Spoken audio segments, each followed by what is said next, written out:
د انځر د ونې نه سبق زده کړئ. هر کله چې د هغې نازکې څانګې غوټې ونیسي او پاڼې وکړي نو تاسو پوه شئ چې اوړی په راتلو دی. همدغه شان چې تاسو دا ټولې نښې ووینئ نو تاسو پوه شئ چې هغه ډېر نږدې او په دروازه کې ولاړ دی. زه تاسو ته رښتیا وایم چې دا موجوده پیړۍ به تر هغې ختمه نه شي تر څو چې دا ټولې خبرې ونه شي. ځمکه او اسمان به فنا شي خو زما کلام به هیڅ چېرې فنا نه شي.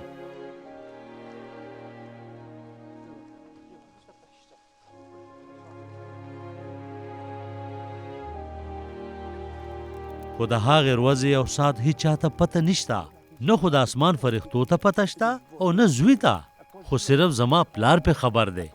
خبردار اوسئ، ویښ اوسئ. تاسو د دې نه خبر نه یې چې هغه وخت به کله راځي. د دې مثال د هغه سړي په شان دی چې د کوره لرې روان وي او څه وخت چې خپل کور نه ځي نو خپلو نوکرانو ته اختیار ورکړي چې هر یو دې خپل کار کوي او څوکیدار ته هم حکم ورکړي چې بیدار اوسي. نو بیا تاسو بیدار اوسئ ځکه چې تاسو په دې نه یې خبر چې د کور مالک به کله راځي، ماښام که په نیمه شپه، په چربانګ که سهار په خړه، که چېرې هغه ناګهانه راشي نو چې هغه مو اوده لاندې نه کړي.